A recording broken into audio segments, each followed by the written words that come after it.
hope you're having a great day today. Today I have another video of 7 delicious budget-friendly meals that you can make right now in 2024 for about $1.50 per person. I'm doing these videos because I know that as of now and as of the last few years, our groceries have gone up in price, and to feed your family is tough. It's hard. And I want you to know that you can still eat good with some delicious tasty meals. It's gonna be all about what you put together, some flavorings you put in there, and just ways that you can stretch those meals if you got a lot of mouths to feed. Let's get into the dinners that we made. These are all tried and true and tested and enjoyed by my family for many, many years. The first one up, this is going to be a homemade chicken meatball. We make these all sorts of different ways, and just by adding different flavorings and spices to them can make them taste delicious. So what I do is I take chicken breast, and so I take it when I get it right from the store, get those big giant packs at Sam's Club, and I grind them up. So once you grind them up, you have delicious ground chicken for very cheap. And then we put it in freezer bags and then freeze it. So this is how you're gonna make either a chicken meatball, a chicken patty, or a chicken nugget. You're just gonna put in here, this is about 2 pounds of ground chicken. Figure for every pound, add 1 egg. And then you're gonna add breadcrumbs to it. So I did about 1 cup of breadcrumbs in here. That's for about 2 pounds. You're gonna adjust it according to your needs because you're gonna make this all different. And then I'm gonna add spinach to mine because I have some. If you get fresh spinach cheap, throw it in your freezer and it can just crunch up and break apart really easy, and you can add it to your dishes for more nutritional value. And then I'm gonna add about 1/2 cup of Parmesan cheese to mine. Seasonings is gonna make everything taste good. So this is Italian seasoning, say 1/2 teaspoon. I've got some garlic seasoning in there, just sprinkle that in there. And then we have some minced onion that I'm gonna put in here as well. That's gonna help the flavor of everything be delicious. If you only have salt and pepper, add salt and pepper.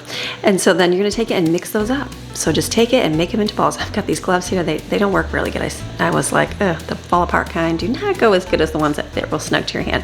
But you're just gonna mix it. Now when you're mixing it, if you find that it's too watery, add some more breadcrumbs. That's all that it is in all these things. When you go buy chicken nugget patties, when you go buy patties at the store, what they add is a filler to the chicken to make it so it's that nice texture. So just add the breadcrumbs in there.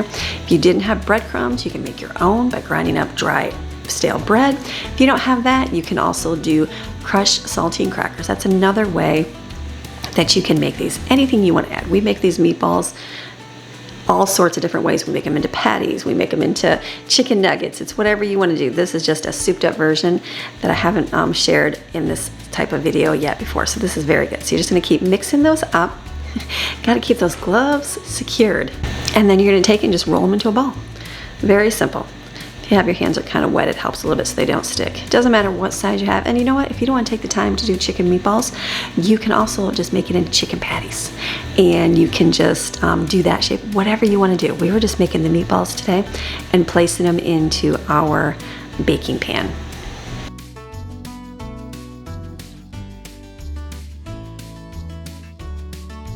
And then you're gonna place them in the oven at 350 degrees, and you're going to cook it for about 30 minutes.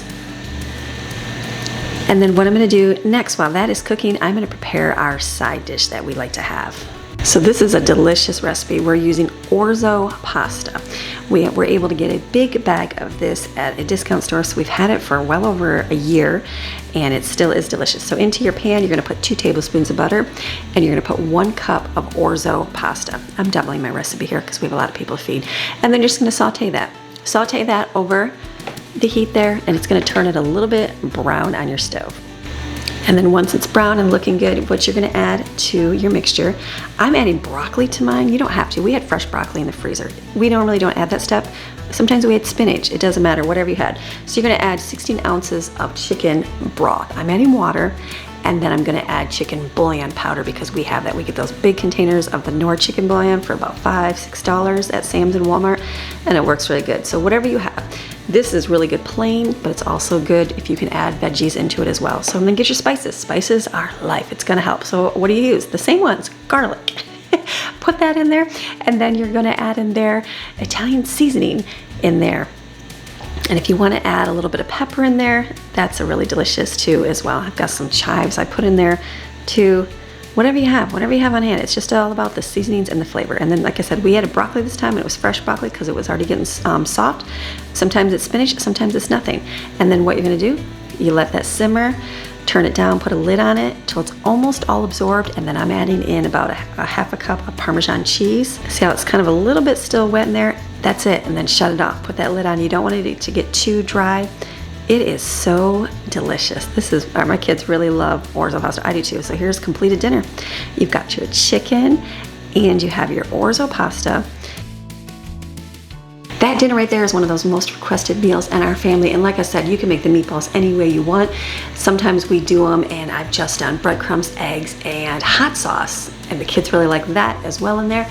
If you didn't have that, you just have salt and pepper, just do that in the flavorings and then use like a dipping sauce, like ranch or, you know, whatever you like to dip your chicken into. So that's a great, inexpensive, budget-friendly meal for your family. This next recipe is very famous in our household and anybody that we serve it to because it is delicious. It is poor boy sub. So what you're gonna do, in your mixing bowl, you're gonna put 1 block of cream cheese, a half a stick of butter or margarine, use margarine, it's cheaper, and you're gonna put a good squirt of mustard in there, and that's it. If you got some garlic, add some garlic in there as well.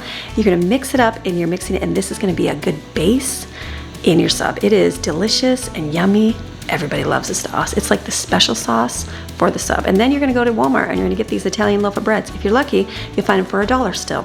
They're a lot smaller than they used to be, but you take what you can get. So I've got a lot here because this recipe freezes really well and we eat it. We can go through in our family, we can do 3 to 4 of the subs, you know, for a meal and then have leftovers for the next day. So I usually make it and then I freeze the rest and then we have extra sometime later in the month because it's a good meal that you can freeze without going bad. And then what you're gonna do is you're gonna take it and you're gonna cut them open, slice them open in half. You can completely cut them in half. I try to leave them together. It's all about how you layer the meat in there, but for the most part, this works really good like this. So I just take it and slice it apart. And after you have your bread all sliced, you're gonna take your cream cheese mixture and you're gonna spread it on 1/2 of the sub bread. If you don't have very much and you got a lot of bread, you can just make it really thin. Or if you got extra, make it thicker. It doesn't matter, whatever you want to do in your family. We do it this way, and I do leave some plain because there's some that don't care for the sauce, which I don't even know how, but most everybody likes the sauce. And then for the filling, we have tried different fillings over the years, chicken and turkey and ham. In our family, we just really like ham lunch meat and salami and provolone cheese. Those are the toppings we do. They seem to mix together well. Everybody likes them, so it's a winner. You can do whatever you want. We've done the chicken and then we've took bacon with it, and that's been one that we did like for a little bit. For the most part, this is just kind of the staple that we keep returning to.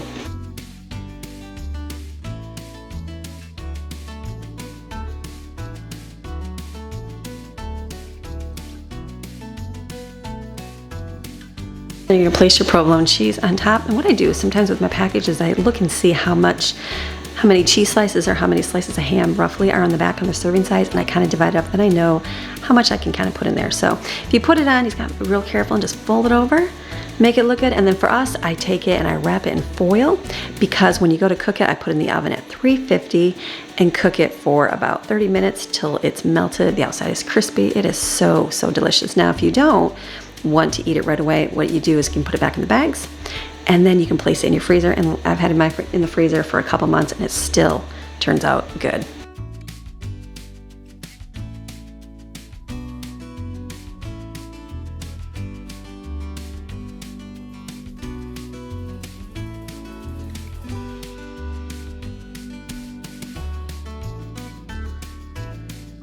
And I don't have a finished product for you because I forgot to film what it looks like. But if you watch my channel, you know we make these. They're delicious. If you have a large group to feed, just slice them a little bit thinner. If you need to feed a lot of people and you don't have as much meat, then just make them thinner and then fill it up with toppings. Like offer lettuce and pickles and mild pepper rings and tomatoes and put that as on the sides, and then everybody can fill their own as they like it. This is so good.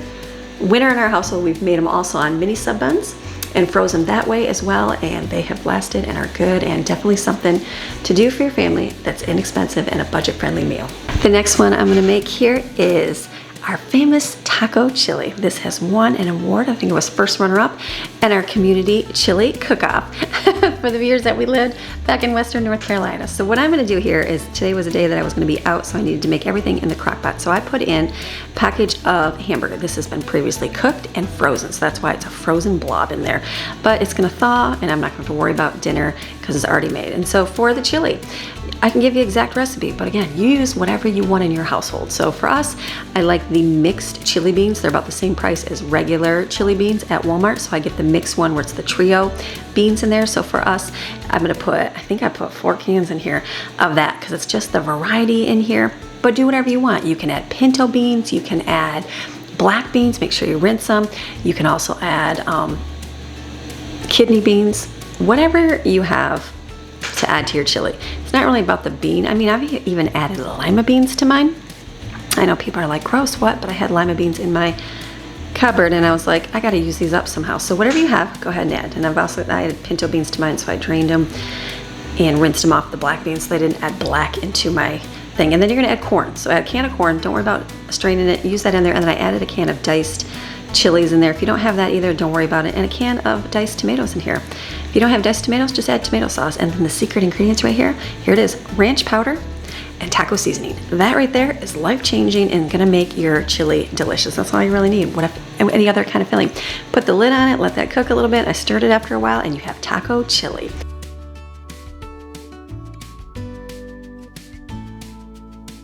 Now chili, you can serve it a whole lot of ways. If you just had that, you could serve that with some saltine crackers, or you can make some cornbread for it. But if you have the extra money, we like to make sides for it. So we have lettuce, and you've got onions, and you've got shredded cheese, and you've got crushed up Doritos and tomatoes or salsa and sour cream. Whatever you want to add, you can make this whole little buffet topping for the chili, and it's very, very good. Another dish that we make in our family, and I've stopped buying canned Sloppy Joe mix and started making it myself because we found a recipe that tastes really good. So in here, I've got my ground beef, which has already previously been cooked and frozen, and it's all cooked and thawed. And I'm gonna add some minced onion in mine.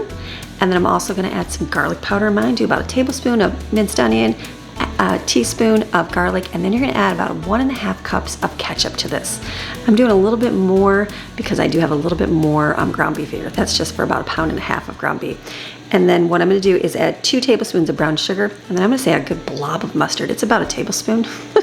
Give it a good squeeze, you can't hurt it. And then Worcestershire sauce, or Worcester sauce, or however you say it, about a tablespoon of that, mix that in there. And then what I'm gonna do for mine is I'm gonna add a can. I didn't have tomato paste, so I just added tomato sauce. So usually it's 2 tablespoons of tomato paste and 1 cup of water. I didn't have that, so I just added like about a half a can of tomato sauce, whatever you got. You're gonna add some chili powder in there, about 1 teaspoon of chili powder, and then you're gonna add salt and pepper and then stir it up. And then what I would recommend, you know what it is, when you're making food and you're like, is this flavoring gonna work? Taste it and see if it's good. If it's too sweet, add some salt. You know, or add more tomato. And then you just kind of continue to stir it until it looks like it's all combined. Let it simmer just for a few minutes on your stove. And then we made it with tater tots, and so we had tater tots with it, threw that in the oven because we had those in the freezer. And then what I'm doing right here is I'm making my own buns for it. Now, do you have to make your own buns? No. Is it practical to make your own buns? It just depends. Depends on what you have. If you don't have any hamburger buns, instead of running out to the store and getting them, you can make them yourself. There's a lot of recipes online for making your own hamburger buns. If you've never made it before, try it. My family, they've had these and they're like, wow, those are so delicious. It's one of those things like, look, you don't have to be an expert. You don't have to knead it like crazy. I put it in my bread machine. The bread machine does all the work for me. And all I have to do is kind of roll it. As you can see, I'm not really doing a whole lot. Just kind of pat it into little balls and it works. It's very good. They turn out so good. Stick them in your oven, let them bake, and here they are. And then you have your sloppy joe. So for us, in our household, we put a piece of sliced cheese on it, and we like mild pepper rings on ours. But you can make it like whatever way that your family likes to eat it. If you don't have any of that and you just have the sloppy joe in the bun, hey, that's a great thing. Even if you didn't have the sloppy joe, you can put it on top of some tater tots and just have it that way as well. Whatever you have in your pantries, in your refrigerators. And so that's the name of the game. What do you have? What can you use? What do you not have to run to the store for when serving these? We were able to have some watermelon and had a nice complete meal here. just gathering food that we had at home. And this next dish is something we've made in our household as a staple so many times over the years. It was one of those dishes where everybody got tired of eating it, so I haven't made it for a while, and then I started making it again, and they're like, wow, this is really good. We need to have this more often, Mom. So what I'm doing here is I am taking our chicken fajita meat that I already prepped for the month. I get the big packages at Sam's Club, and then I take and marinate them with spices and wonderful flavorings on my smoker, and then be able to chop them up, and we have chicken fajita meat for very inexpensive in our freezer for whenever we need it. So for this recipe, let's say you're following a plan. You're gonna get a can of diced chicken, or like 2 cups of shredded chicken, wherever you can get it. You're gonna add 2 cans of cream of chicken soup. I'm using our homemade batch that I have here, and I freeze it. And then you're gonna add 2 cans of mixed vegetables to it. That's it. Sometimes we like to add diced potatoes to it, like a can of diced potatoes, but we didn't have any, so I just used what we had. So I'm heating mine up on the stove here because I need to get it done real quick today because I was heading out the door. Normally you probably don't use frozen stuff, you'd have it thawed, but I just did not have that option today. So I'm just heating it up so it can be all thawed. This is really good. You don't need anything else to this. You know, my soups have a lot of spices in them, so they're really, really good. But if you need to, soup yours up a little bit, add a little bit of chicken bouillon, salt and pepper to it. You can even add a little bit of Italian seasoning to it. Will make it be good. So then I'm putting mine into the bottom of a 9x13 pan here. And then for the top of my pie here, I just took 1 pie crust. If pie crusts come in 2 things, just get 1. And I kind of rolled it out here. I had to put it in the microwave a little bit so it's got the heat spots on it, don't mind that. And I'm gonna kind of slice it so it fits perfectly. You don't have to be perfect on it. You don't have to make it work, but I'm just gonna kind of put these in the corners, and it's good to go. You can also add biscuits on top, whatever you like, but this was something we had in the freezer. I'm like, it's a good way to use it up. Put some slits and stick it in your oven and bake it at 375 for about 30 minutes. And guess what? When you're done, you're gonna have delicious bubbling chicken pot pie for your family. It's really good. A good home style meal that's so inexpensive and so easy to put together. The next dish I'm gonna make is something we enjoy in our family, and it's hamburger beef stroganoff. Does anybody remember the hamburger helper? This is like a version of it, but way better and way more flavorful. So on your stove here, I'm tripling this recipe because we're making a large batch of it, but what you're gonna do is take your ground beef. I mix ground beef and ground turkey together and then freeze it for easy meals during the month. It saves you a lot of money. Turkey's cheaper than beef, but we don't like turkey by itself flavor, so I feel like mixing it is a good thing. So on here, I'm gonna put some minced onion in there. If you get a pound, do about a tablespoon of minced onion on there, and then you're gonna add some beef bouillon to it, probably about 2 tablespoons of beef bouillon to this, and then what you're gonna do is add in cream of mushroom soup. So for this recipe, if you were just doing 1 pound, just add 1 container of cream of mushroom soup to it. I am gonna be doing more, so you're gonna see that I add a bunch more in here. And then you're gonna add a little bit of water. I did probably about a 1/4 cup of water, just so it's nothing burns and it helps with the melting. And then add some salt and pepper to it. Just pepper on it, you don't need salt. Salt's already into the beef. the beef bouillon there, and then put the lid on it and let that heat up. And then I've got a pot of water boiling for noodles. And then when your noodles are done, we like the curly noodles, those egg noodles. You can add to it, but if you didn't have those, just use whatever you can use for your family. And then once you've got your noodles strained, what you want to do is you're just going to combine it all together.